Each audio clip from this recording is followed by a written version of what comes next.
है, types of vector के बाद हुआ है magnitude of vector. How to find out magnitude of vector? Magnitude मतलब वेक्टर का लेंथ रहता है, मैग्नीट्यूड मतलब वेक्टर का लेंथ रहता है। वेक्टर का लेंथ कैसे फाइंड आउट करना है? Root of I component square plus J component square plus K component square. ठीक है, ओके।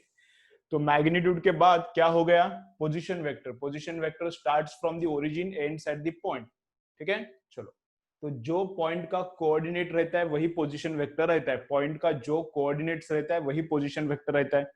उसके बाद ए बी बार कैसे निकालने का? ए बी बार बी का कोऑर्डिनेट्स माइनस ए का कोऑर्डिनेट्स। ए बी बार कैसा है? बी का कोऑर्डिनेट्स माइनस ए का कोऑर्डिनेट्स। उसके बाद क्या हो गया? उसके बाद हो गया triangle law of addition. Addition भी देखा है उसमें, सब्ट्रैक्शन भी देखा है, लेकिन मैं क्या बोलता हूं, हमेशा एडिशन ही यूज करो, सब्ट्रैक्शन यूज करने का जरूरत नहीं। मतलब कैसा? अगर ऐसा दो वेक्टर्स है, एक ऐसा वेक्टर है और दूसरा वेक्टर ऐसा है, इन दोनों का क्या करना है? ये ए बार है, ये बी बार है, इन दोनों का सब्ट्रैक्शन करना है, मतलब फाइंड आउट करना है ए बार माइनस बी बार, ये फाइंड आउट करना है। ठीक है, तो क्या करो, ए बार को तो ए बार ही कंसिडर करने का, लेकिन इसको कैसा लिखने का? ए बार प्लस माइनस बी बार, ए बार प्लस माइनस बी बार। तो इधर से मैंने माइनस बी बार ड्रॉ किया, उसको कुछ तो सी बार पकड़ो, ए बार तो वैसा का वैसा रहेगा, बी बार का डायरेक्शन चेंज होगा ना, माइनस किया ना उसको इसलिए, और ए बार प्लस सी बार फाइंड आउट करो। ए बार प्लस सी बार मतलब ये आंसर, अपना आंसर है। ए बार प्लस सी बार मतलब ए बार माइनस बी बार, ए बार प्लस सी बार मतलब भी क्या रहता है? ए बार माइनस बी बार। ठीक है, तो रिजल्टेंट निकालने का फॉर्मूला क्या हुआ? रिजल्टेंट निकालने का फॉर्मूला क्या हुआ? Root a square plus b square plus 2ab cos theta. tan alpha निकालने का फॉर्मूला क्या हुआ? अल्फा क्या रहता है? अल्फा के पास वाला ए रहता है, अल्फा के पास वाला ए रहता है। इंपॉर्टेंट थिंग क्या? अल्फा के पास वाला ए रहता है। तो b sin theta upon a plus B cos theta, b sin theta upon a plus B cos theta. ठीक है, चलो। तो ये होने के बाद क्या होगा? ये होने के बाद पैरेललोग्राम लॉ। पैरेललोग्राम लॉ और ट्रायंगल लॉ ऑलमोस्ट सेम है, कुछ ज्यादा फर्क नहीं है। उसके बाद पॉलीगॉन लॉ हुआ, पॉलीगॉन के बाद रिजोल्यूशन हुआ है। रिजोल्यूशन में क्या? थीटा के पास वाला नियर थीटा कॉस कंपोनेंट रहता है, नियर थीटा कॉस कंपोनेंट और away from theta sine component, near theta cos और away from theta sine component रहता है। ठीक है, रिजोल्यूशन देखा वेक्टर्स का। ओके, अब उसके बाद क्या? उसके बाद न्यूमेरिकल्स चल रहा है। पहले क्या करता हूं मैं, जो मैंने फोटो सेंड किया है, एररलेस बुक का जो फोटो सेंड किया है न्यूमेरिकल्स का, उसके क्या डाउट्स है क्या बोलो? फर्स्ट हाफ एन आवर उसका डाउट्स लेते हैं और सेकेंड हाफ एन आवर क्या लेते हैं? फिर पेपर के जो डाउट्स है वो लेते हैं। फिर पेपर में अगर कुछ डाउट्स है तो वो लेते हैं। तो जो मैंने भेजा है उसमें अगर कुछ डाउट्स है तो बोलो। ठीक है, उसमें से भी अगर एकदम सिंपल सिंपल पूछ रहे हो तुम लोग तो मैं नहीं लूंगा, थोड़ा अच्छा वाला न्यूमेरिकल यहाँ पे लेता हूँ। ओके, चलो, ये थोड़ा अच्छे से ध्यान में रखो। देखो इधर सब लोग देखो, 10th तक, देखो मैं क्या बोल रहा हूं, 10th तक तुमको न्यूमेरिकल्स सॉल्व करने का प्रैक्टिस नहीं है। 10th तक क्या है, न्यूमेरिकल सॉल्व करने का कुछ प्रैक्टिस नहीं है, बहुत कम न्यूमेरिकल्स रहते थे और वो भी तुम लोगों को डिफिकल्ट जाते थे, वो भी तुमको थोड़ा समझने में डिफिकल्ट जाते थे। ठीक है, तुमने 10th तक किया क्या है? बहुत सारे लोगों ने, थोड़े बहुत बच्चों ने किया होगा न्यूमेरिकल्स, लेकिन बहुत सारे बच्चों ने क्या किया है? 90% 80% बच्चों ने बस 10th तक रट्टा ही मारा है। अभी अपना एजुकेशन सिस्टम ही वैसा है, तो तुम्हें ब्लेम नहीं कर रहा मैं, अपना एजुकेशन सिस्टम ही वैसा है। 10th तक रट्टा मारना है और 11th 12th में अंडरस्टैंड करना है, तो इमीडिएटली वो चेंज नहीं होता है, इमीडिएटली ब्रेन का पैटर्न चेंज नहीं होता। तो इनिशियल थोड़ा टाइम 1 मंथ थोड़ा डिफिकल्ट लगेगा, फिजिक्स डिफिकल्ट लगेगा, खास करके फिजिक्स और फिजिकल केमिस्ट्री। जो भी सॉल्व करने का है, जो भी सॉल्व करने का है, वो वाले सब्जेक्ट्स तुमको डिफिकल्ट लगेंगे। मैथ्स डिफिकल्ट नहीं लगता, लेकिन फिजिक्स और फिजिकल केमिस्ट्री ये वाला पार्ट पक्का डिफिकल्ट लगेगा फर्स्ट 1 मंथ या फिर 2 मंथ्स। ठीक है, तो क्या करना है? न्यूमेरिकल्स ज्यादा से ज्यादा सॉल्व करो। क्या सॉल्यूशन क्या है इसके लिए? देखो मैं बहुत इंपॉर्टेंट चीज बोल रहा हूं, सुनो। न्यूमेरिकल्स मैक्सिमम सॉल्व करो, नहीं आएगा न्यूमेरिकल्स नहीं आएगा। तुम लोग 10 न्यूमेरिकल्स करोगे तो उसमें से 2-3 न्यूमेरिकल्स नहीं आएगा, हो सकता है कि 5 न्यूमेरिकल्स ना आए। एकदम इजी इजी रहता है, लेकिन शुरुआत में आता नहीं। इनिशियली क्या होता है, आता ही नहीं, प्रैक्टिस नहीं रहता, कौन सा फॉर्मूला यूज करने का, कहाँ फॉर्मूला लगाने का, कुछ समझ में नहीं आता, तो टेंशन नहीं लेने का, तो टेंशन नहीं लेने का। मैं क्या बोल रहा हूँ समझ रहे हैं? थोड़ा initial first month second month difficult जाने वाला है, इसलिए सिलेबस भी स्लो रहता है। पहला 2 मंथ क्या रहता है, सिलेबस भी स्लो रहता है, लेकिन क्या करना है, डिफिकल्ट जा रहा है इसलिए छोड़ना नहीं है, डिफिकल्ट जा रहा है इसलिए छोड़ना नहीं। एक तो डिफिकल्ट रहता है इनिशियल 2 मंथ्स, उसमें भी अपना लॉकडाउन चल रहा है, उसमें भी ऑनलाइन टीचिंग चल रहा है, तो और ज्यादा डिफिकल्ट बन गया। इस साल क्या हो गया, नॉर्मली तो डिफिकल्ट रहता ही है न्यूमेरिकल सॉल्व करने का, वो पढ़ के कैसे सॉल्व करने का, वो थोड़ा डिफिकल्ट जाता ही है बच्चों को शुरुआत का 1 मंथ 2 मंथ। उसमें और एक लफड़ा हो गया क्या, कि अपना लॉकडाउन है तो ऑनलाइन कनेक्शन है, तो और एक थोड़ा प्रॉब्लम है उसमें, तो थोड़ा डिफिकल्ट जाएगा, तो टेंशन नहीं लेने का, लेकिन धीरे धीरे आएगा, धीरे धीरे तुम लोग सॉल्व करते जाओगे, वैसे वैसे आएगा।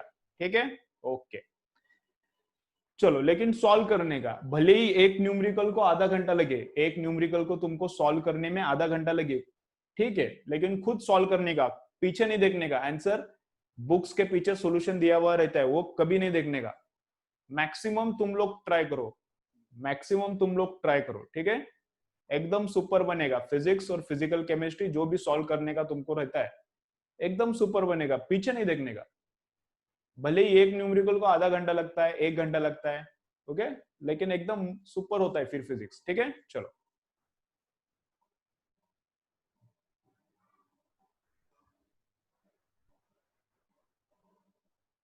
ठीक है, ठीक है, ओके, लेता हूं डाउट्स पूछता हूं मैं, एक बार रुको। और जो न्यूमेरिकल्स तुमको अगर नहीं आ रहा, जो न्यूमेरिकल्स तुमको नहीं आ रहा, देखो मेथड क्या करना है तुमको। अगर फिजिक्स अच्छा करना है तो मेथड क्या करना है, फिजिक्स अगर तुमको अच्छा करना है तो मेथड क्या करना है, देखो फर्स्ट क्या करना है, एक बार सॉल्व करो। फर्स्ट क्या करना है, एक बार सॉल्व करो। अभी 1 to 20 न्यूमेरिकल्स है, देखो इस मेथड से मैं पढ़ाई करता था। मैं जब 12th में था, हम लोग 2 स्टूडेंट्स थे, 3 थे, उसके बाद ये क्या हो गया, थोड़ा हमारे साथ ज्यादा रहता नहीं था, तो 3 थे, मैं था, दूसरा था दिनेश, दिनेश भराडिया, और तीसरा था देवव्रत गोलंगड़े, और एक कुणाल भी था, कुणाल तोड़ी, लेकिन वो बाद में इतना पढ़ाई में ध्यान नहीं रहा, उसका ध्यान थोड़ा वो इधर उधर गया। तो क्या कैसा करते थे हम लोग पढ़ाई, टीचर वगैरह कुछ नहीं था, टीचर वगैरह कुछ नहीं था, टीचर पढ़ाता था महाराष्ट्र बोर्ड का, हम लोग पढ़ते थे एनसीईआरटी का, आईआईटी का पढ़ते थे। 2005-6 का टाइम बोल रहा हूँ मैं, 2005-6 का, मैं जब मैं 11th में था और 12th में था तब का। तो एक एक न्यूमेरिकल सॉल्व करने को कितना हम लोग ब्रिलियंट ट्यूटोरियल्स का सेट्स लेते थे, इंजीनियरिंग का सेट्स लेते थे, आईआईटी का प्रिपरेशन करते थे हम लोग, कोई टीचर नहीं कुछ नहीं, खुद से प्रिपरेशन करने का। ओके, एक हमारे सर थे, गोगटे सर थे, मतलब है अभी, तो उनके घर पे हम लोग बैठ के दिन भर ये करते थे। तो उनको 11th-12th का कुछ आता नहीं है, लेकिन वो गाइडेंस करते थे कैसा पढ़ाई करना है, कितना टाइम पढ़ाई करना है, मोटिवेशन देते थे। तो एक एक न्यूमेरिकल सॉल्व करने को, एक एक न्यूमेरिकल सॉल्व करने को 2-2 घंटा 1-1 घंटा लगता था।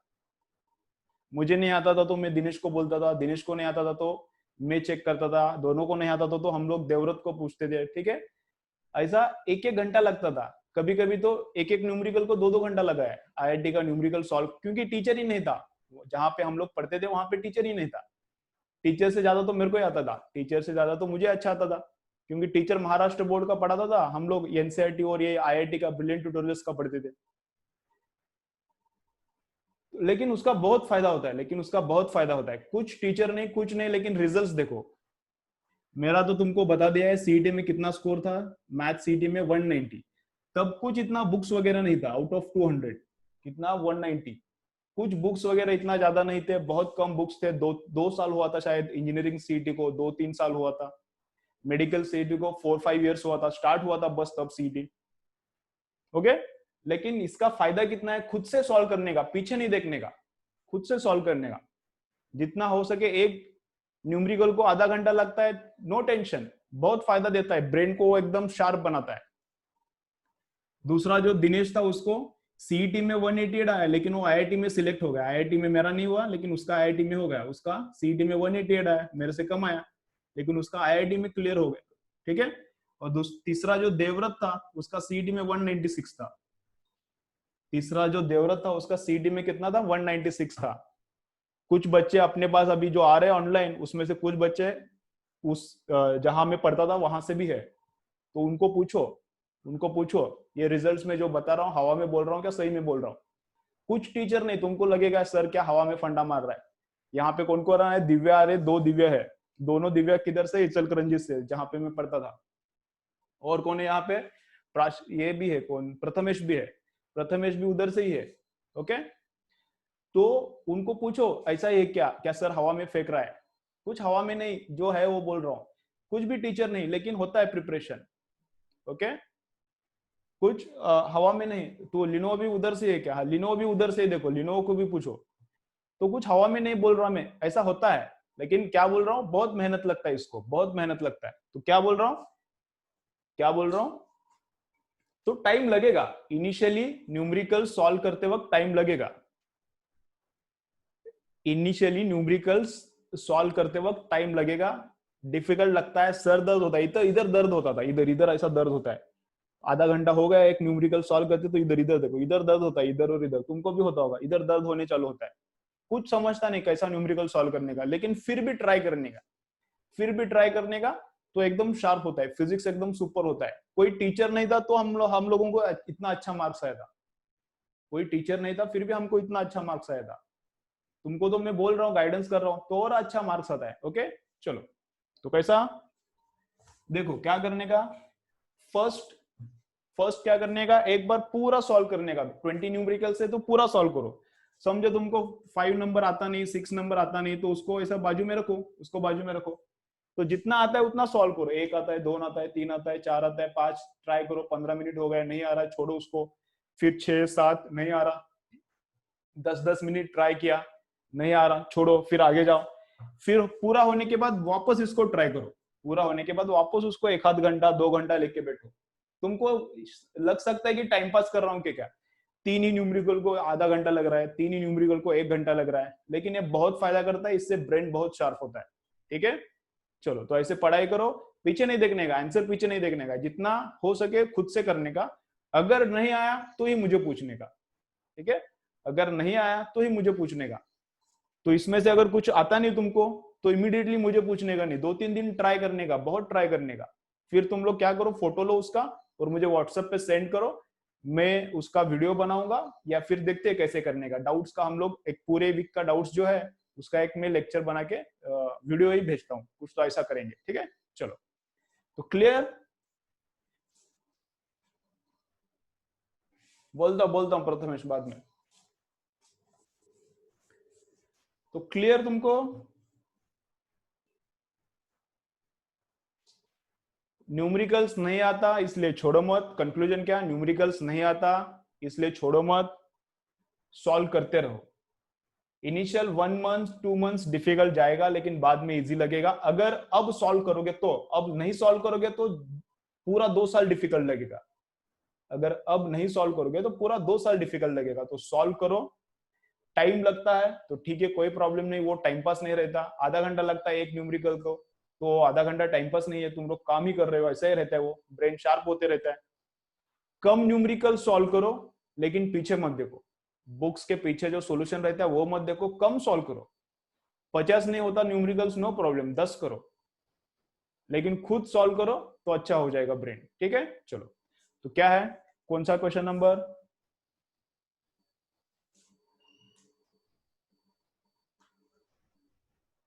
बाद में बोलता हूँ लिनो, अभी बाकी का क्वेश्चन अब मुझे पूछ मत। चलो ठीक है। चलो, तो किधर क्या करना है अभी? क्वेश्चन नंबर कौन सा आया था? क्वेश्चन नंबर 6 से आया था, एडिशन सब्ट्रैक्शन में। देखो, और तुम्हें मैं बताते क्यों रहता हूँ, ऐसा ऐसा वैसा ऐसा वैसा क्यों बताते रहता हूँ? मुझे कुछ मेरा हवा करके मजा नहीं आता, लेकिन तुम्हें मैं जो बोल रहा हूँ उस पर कॉन्फिडेंस आना चाहिए, इसलिए मैं बताते रहता हूँ। ठीक है ना। मैं जैसा पढ़ाई किया, मैं मतलब मैं क्या बहुत हीरो नहीं है, मेरे से भी बहुत हीरो है, पहुंचे हुए बहुत लोग हैं, वैसा कुछ नहीं है। और ये हवाबाजी करने के लिए मैं नहीं बोलता, किसके लिए, क्योंकि तुम्हारा मुझ पे फेथ आ जाए, मैं जो पढ़ा रहा हूँ, मैं जो बता रहा हूँ वो सही बता रहा हूँ, वो तुम्हें लगे, इसलिए ये बताना पड़ता है, ठीक है। मतलब मेरे मार्क्स और ऐसा ऐसा हवाबाजी करता हूँ ना कभी, वो तुम्हारा मुझ मेरे पे फेथ आ जाए इसलिए बताते रहता हूँ। तो जो मैं बता रहा हूँ वो मैंने किया है, स्टूडेंट्स ने भी किया है, खुद से भी किया है, तो तुम लोग भी ट्राई करो, एकदम अच्छा रिजल्ट आएगा। ओके चलो, तो क्या करने का, क्वेश्चन नंबर 6। चलो किधर, एडिशन और सब्ट्रैक्शन में क्वेश्चन नंबर 6 क्या बोल रहा है। An object of mass m with velocity speed v meter per second strikes a wall at an angle theta and rebounds at the same speed and same angle. The magnitude of change in momentum of the object. Magnitude of change in momentum of the object. देखो question number 6 देखो, addition and subtraction में, चलो चलो इधर, addition and subtraction का question number 6 देखो। तो question number 6 क्या है, यहां पर एक वॉल है, यहां पर एक वॉल है, यहां पर एक वॉल है, और वॉल पे क्या होता है, ऐसा एक बॉल आया, ऐसा एक बॉल आया और ऐसा गया, बॉल इधर से आया, ऐसा ऐसा आता है और बाउंस मार के उधर जाता है, ठीक है। ऐसा बॉल आता है, बाउंस मार के ऐसा इधर जाता है। इधर का एंगल क्या है, इधर का एंगल थीटा है, तो इधर का भी एंगल थीटा रहेगा। जैसे लाइट का रिफ्लेक्शन होता है वैसा ही बॉल का रिफ्लेक्शन होता है, सेम, ठीक है। आने वाला वेलोसिटी v है, जाने वाला भी वेलोसिटी v है, तो फाइंड आउट क्या करो बोला है, चेंज इन मोमेंटम।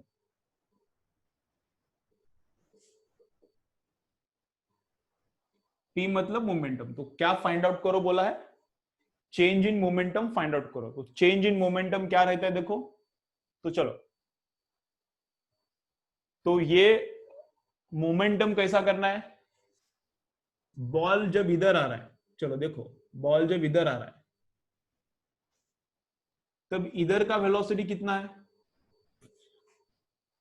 देखो बॉल जब ऐसा नीचे आ रहा है तब ये हॉरिजॉन्टल वेलोसिटी कितना है, यहां पे ये थीटा है, ये वाला थीटा है, तो ये वाला भी क्या रहेगा, थीटा ही रहेगा। देखो बॉल कैसा आ रहा है, बॉल ऐसे आ रहा है, बॉल ऐसे आ रहा है, तो बॉल ऐसे आ रहा है, कितना वेलोसिटी से आ रहा है, v वेलोसिटी से,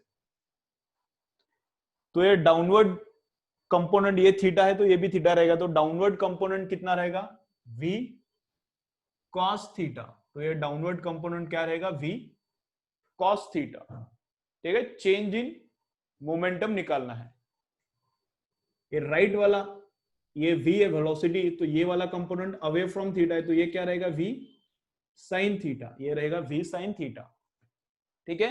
तो बॉल इधर आएगा, बाउंस मार के जाएगा, तो अभी बॉल इधर है, अभी बॉल इधर है, तो यहां पर भी एक ऊपर का कंपोनेंट, इधर का वेलोसिटी है v, और एक हॉरिजॉन्टल कंपोनेंट रहेगा, तो ये वाला एंगल कितना रहेगा, थीटा, ये वाला एंगल कितना रहेगा, थीटा। बॉल ऐसा आएगा, बाउंस मार के ऐसे जाएगा, इधर वेलोसिटी v है, तो ये वाला एंगल वर्टिकल के साथ थीटा है, तो ये वाला कंपोनेंट कितना आएगा, अवे फ्रॉम थीटा है ना, अवे फ्रॉम थीटा, तो ये v sin थीटा, और ये वाला कंपोनेंट कितना आएगा, v cos थीटा, ठीक है। इधर का कंपोनेंट क्या आएगा, ये वाला कंपोनेंट v cos थीटा। तो देखो राइट हैंड की तरफ, राइट हैंड की तरफ पहले भी वेलोसिटी v sin थीटा था, अब उस डायरेक्शन में अब भी वेलोसिटी v sin थीटा है, तो उसमें कुछ फर्क पड़ा है क्या, उसमें कुछ भी फर्क नहीं पड़ा है, उसमें कुछ फर्क पड़ा है क्या, उसमें कुछ भी फर्क नहीं पड़ा। इधर वेलोसिटी v sin थीटा था, अब भी इधर वेलोसिटी कितना है, v sin थीटा है। अब इधर देखो, ये डाउनवर्ड वेलोसिटी था v cos थीटा, ये डाउनवर्ड था, इधर v cos थीटा लिखा है, देखो ऐसा दिख रहा है ना। तो यहां पर ये डाउनवर्ड वेलोसिटी था v cos थीटा, लेकिन ये क्या हो गया, अपवर्ड बन गया v cos थीटा, डाउनवर्ड था वो क्या बन गया, अपवर्ड। तो चेंज इन मोमेंटम तो इसमें ही चेंज हुआ, इस कंपोनेंट में ही चेंज हुआ है। ये तो v sin थीटा का v sin थीटा है, तो इसमें तो कुछ चेंज है ही नहीं, तो इसमें चेंज हुआ है। कितना है final, v sin theta, v cos theta, लेकिन ये वेलोसिटी है, मास से मल्टीप्लाई करने के बाद ये होता है मोमेंटम, मास से मल्टीप्लाई करने के बाद ये मोमेंटम होता है। तो M V cos theta upward है ना, वी कॉस थीटा, तो M V cos theta upward direction में बाद का मोमेंटम। और इनिशियल मोमेंटम क्या है, इनिशियल मोमेंटम क्या है, वो माइनस करने का, ये है फाइनल मोमेंटम, तो इनिशियल मोमेंटम माइनस करने का। अब ये हॉरिजॉन्टल तो दोनों जगह पे सेम है, तो वो कंसिडर करने का नहीं, क्योंकि वो सेम ही, उसमें डिफरेंस है ही नहीं ना। तो ये डाउनवर्ड था, तो डाउनवर्ड, अभी अपवर्ड हम लोगों ने क्या पकड़ा है, प्लस, अपवर्ड वेलोसिटी क्या पकड़ा है, प्लस, तो डाउनवर्ड वेलोसिटी क्या पकड़ना पड़ेगा, माइनस। तो माइनस v cos थीटा, ये वेलोसिटी है, मास से मल्टीप्लाई करने के बाद ये मोमेंटम होता है, माइनस माइनस क्या होता है, प्लस, तो 2mv cos थीटा। तो आंसर क्या आता है, 2mv cos थीटा। आंसर क्या आता है, 2mv cos थीटा। ठीक है, चलो। तो इसका सॉल्यूशन और भी देखो, और दूसरी तरीके से भी कर सकते हैं क्या, इधर का मोमेंटम में P1 बोलता हूं, इधर का मोमेंटम में P2 बोलता हूं, थोड़ा अलग दिखाता हूं मैं, ऐसा ही है लेकिन थोड़ा अलग। ओके चलो, तो इधर का मोमेंटम कितना है, मैं उसको बोलता हूं P1। तो मोमेंटम का फॉर्मूला क्या रहता है, मास इंटू वेलोसिटी।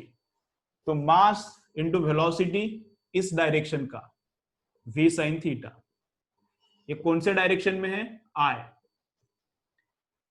इधर का मोमेंटम निकाल रहा हूं, उसको हमने बोला है P1।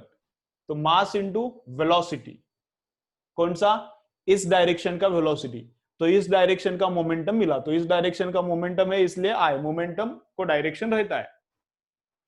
ये वाला इसको क्या लिखेंगे, डाउनवर्ड है, ये डाउनवर्ड है, तो इसको क्या लिखना पड़ेगा, माइनस जे। ये डाउनवर्ड है ना, अपवर्ड जे, डाउनवर्ड माइनस जे, ये वाला आई तो ये वाला माइनस आई, तो कैसा, एम वी कॉस थीटा जे, समझ रहा है, v cos theta into mass, downward direction में कितना मोमेंटम है इधर, v cos theta into mass, तो mv cos थीटा, लेकिन डाउनवर्ड है इसलिए माइनस जे, तो mv cos थीटा डाउनवर्ड है इसलिए माइनस जे। इधर का मोमेंटम देखो, इधर का मोमेंटम फाइनल, इधर का वेलोसिटी v sin थीटा है, तो इस डायरेक्शन में मोमेंटम कितना, mv sin थीटा, लेकिन वो राइट की डायरेक्शन में है, तो उधर हम लोग क्या कंसिडर कर रहे हैं, आई। ये देखो क्या है, v cos थीटा अपवर्ड, तो अपवर्ड वेलोसिटी है, तो अपवर्ड मोमेंटम भी रहेगा, तो मोमेंटम कितना, mv cos थीटा, तो मोमेंटम कितना रहेगा, mv cos थीटा, और अपवर्ड डायरेक्शन मतलब क्या, j, अपवर्ड डायरेक्शन मतलब क्या रहता है, j। ठीक है, तो P2 माइनस P1 करो, चेंज मतलब क्या रहता है, चेंज का मैंने फॉर्मूला फाउंडेशन में बताया था, जो लोगों ने फाउंडेशन सुना नहीं है, रिकॉर्डेड वीडियो ऑलरेडी है, सुनो, बहुत इंपॉर्टेंट है फाउंडेशन का लेक्चर। क्या रहता है चेंज का मतलब, फाइनल माइनस इनिशियल। चेंज का फॉर्मूला क्या रहता है, वेरी इंपॉर्टेंट फॉर्मूला है, फाइनल माइनस इनिशियल। तो P2 minus P1, change in momentum क्या रहता है, P2 minus P1, final momentum minus initial.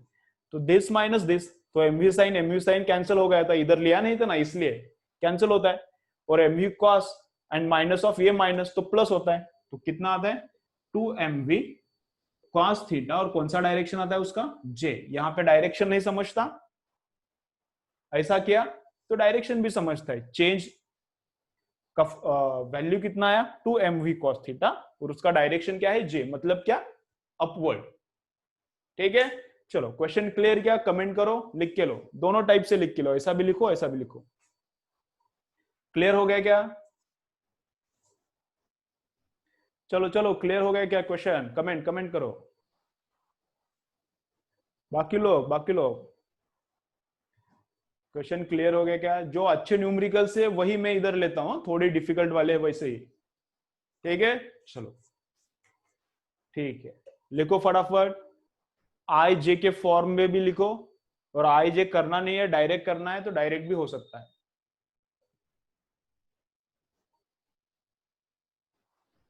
ठीक है।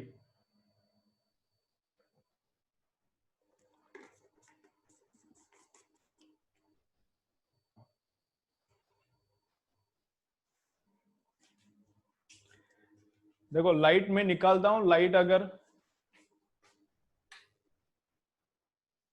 देखो कैसा दिखता है, थोड़ा प्रॉब्लम आ रहा है तो लाइट चालू करता हूं।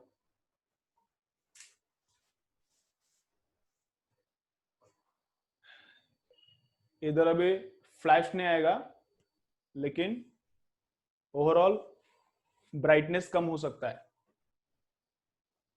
ठीक है।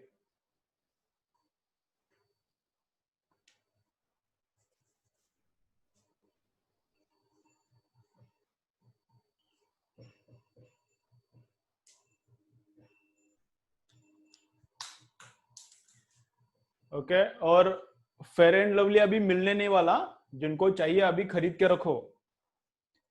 फेयर एंड लवली अभी मिलने नहीं वाला, जिनको चाहिए अभी खरीद के रखो, स्टॉक करके रखो घर पे। उसका क्या होने वाला है, नाम चेंज होने वाला है, फेयर उसमें से हटाने वाले हैं। वो ब्लैक्स के लिए मूवमेंट चल रहा है ना अभी, ब्लैक लाइव्स मैटर, तो फेयर एंड लवली में से जो फेयर वर्ड है वो निकालने वाले। तो तुमको चाहिए तो फेयर एंड लवली इसके बाद में मिलेगा नहीं, तुमको चाहिए तो अभी खरीद के ले लो।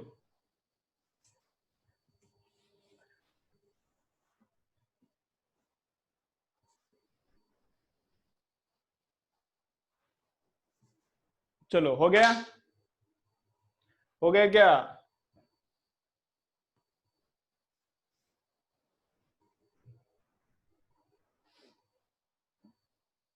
लिख के होने के बाद बोलते जाओ, मुझे लिख के होने के बाद बोलते जाओ। चलो देखो अभी मैं और एक बार रिपीट करता हूं फटाफट, फिर आगे जाएंगे। चलो देखो क्या है, चलो चलो इधर फटाफट देखो, जिनको नहीं अंडरस्टैंड हुआ देखो इधर। यहां पर ऑब्जेक्ट था, ऑब्जेक्ट का वेलोसिटी ऐसा था, बाद में रिबाउंड होने के बाद ऐसा हो गया। तो इधर का v साइन थीटा कंपोनेंट, ये v कॉस, इधर का v साइन, ये v कॉस। ठीक है, तो ये वाला कंपोनेंट क्या है, i, तो इसको लिखा i इनिशियल मोमेंटम, इसको लिखा हमने i, मास से मल्टीप्लाई किया मोमेंटम करने के लिए। ये डाउनवर्ड है इसलिए माइनस जाएगा, तो mv cos theta, mv cos theta minus j आया, क्यों? क्योंकि ये डाउनवर्ड है। इधर का मोमेंटम राइट की तरफ जो है उसको i लगाने का, तो इसको लगाया i, v sin थीटा को i, मास क्यों लगाया, मोमेंटम चाहिए। अपवर्ड है तो v cos थीटा, अपवर्ड है v cos थीटा, इसको क्या लगाने का, फिर v cos थीटा को j लगाने का, प्लस j, क्योंकि अपवर्ड है। मास क्यों लगाया, वेलोसिटी नहीं चाहिए, मोमेंटम हमको चाहिए। तो P2 माइनस P1 किया तो ये आंसर आता है। ठीक है, चेंज भी निकाला हम लोगों ने, चेंज इन मोमेंटम भी निकाला यहां पर, और चेंज इन मोमेंटम का डायरेक्शन क्या है, J, मतलब अपवर्ड है। चेंज का डायरेक्शन भी इधर पता चलता है। ठीक है, चलो बोलो नेक्स्ट, बोलो क्या। एडिशन और सब्ट्रैक्शन में क्वेश्चन नंबर 6 के बाद अप टू 10 बोलो, अप टू 10 क्या है, डाउट्स। क्वेश्चन नंबर 6 के बाद अप टू 10 क्या है, देखो डाउट्स।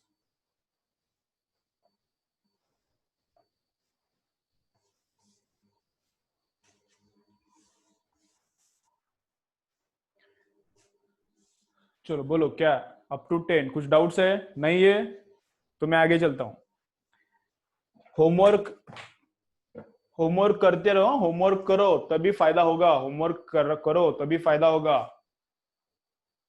मुझे बस, मेरा बस इधर डांस देख के घर पे जाओगे, घर पे बैठोगे तो कुछ फायदा नहीं है। ये इधर तो पूरा समझता है, मैं जो पढ़ाऊंगा वो तो तुमको पूरा समझेगा, उसमें कोई प्रॉब्लम नहीं आएगा, लेकिन जब सॉल्व करोगे तभी वो पक्का दिमाग में बैठता है। सॉल्व करना फिजिक्स में बहुत इंपॉर्टेंट है, सॉल्व करना ही चाहिए।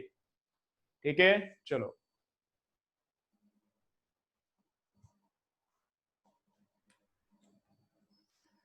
सत्यमानी शिवम, ये क्या है सत्यमानी शिवम, बाद में बोलो लिनो। चलो क्वेश्चन नंबर 15 तक क्या है, क्या बोलो क्वेश्चन नंबर 15 तक। तो मैं 13 नंबर का ले रहा हूं, क्वेश्चन नंबर 15 तक का 13 नंबर का ले रहा हूं मैं। क्वेश्चन नंबर 13 क्या है देखो, mod of A bar minus B bar is equal to mod A is equal to mod B. तो क्या बोला है, find out angle between A and B.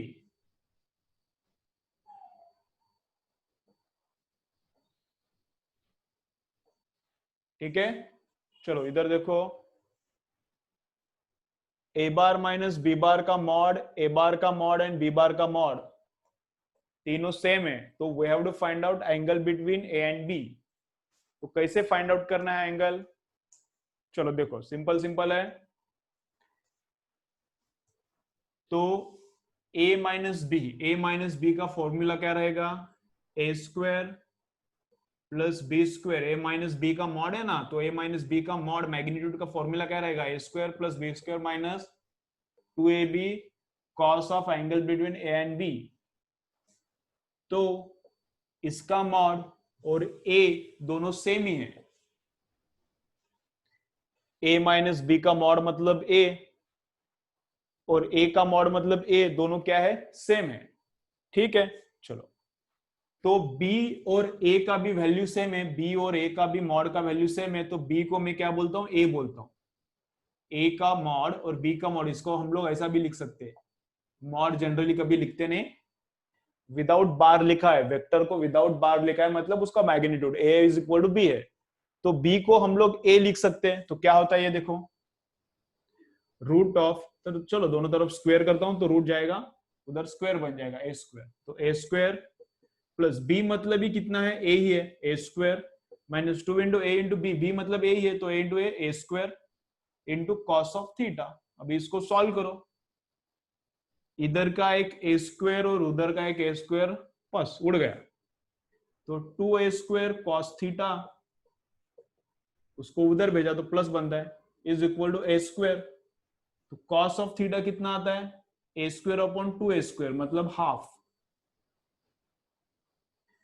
तो कॉस ऑफ थीटा कितना आता है, हाफ। तो थीटा कितना आता है, किसका कॉस 1/2 रहता है, तो 60 डिग्री का, तो 60 डिग्री आंसर आता है इसका। ठीक है, चलो लिखो, कंडीशन ऐसा दिया है तो बोला क्या है, angle A bar and B bar के बीच में फाइंड आउट करो, तो ये आंसर आता है, theta is equal to 60 degree. ठीक है, चलो चलो 11, ठीक है, चलो लिखो। अगर होमवर्क किया नहीं है तो कल तक कंप्लीट करो, सब्ट्रैक्शन और एडिशन तक का सब न्यूमेरिकल्स करो कंप्लीट, फंडामेंटल्स ऑफ वेक्टर और एडिशन एंड सब्ट्रैक्शन, दो मैंने सेक्शंस का न्यूमेरिकल्स भेजा है, आंसर्स भी भेजे उसके, सॉल्व करो, सॉल्व करोगे तो ही अच्छा होगा फिजिक्स। चलो हो गया क्या,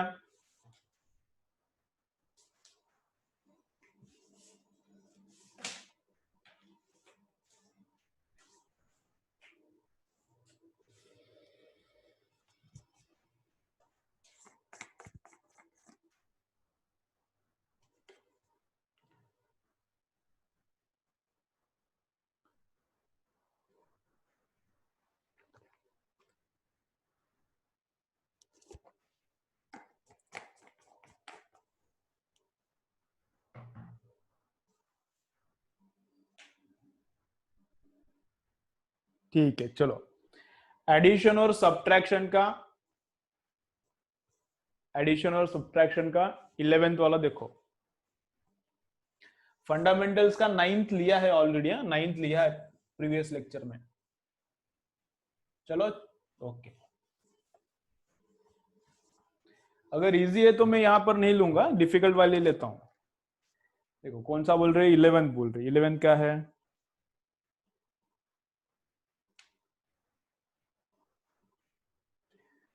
इलेवेंथ इजी है फरीन, 11th इजी है, एक बार ट्राई करो, 11th इतना कुछ डिफिकल्ट नहीं है,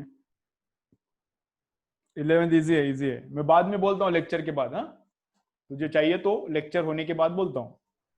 चलो उसके बाद क्या है,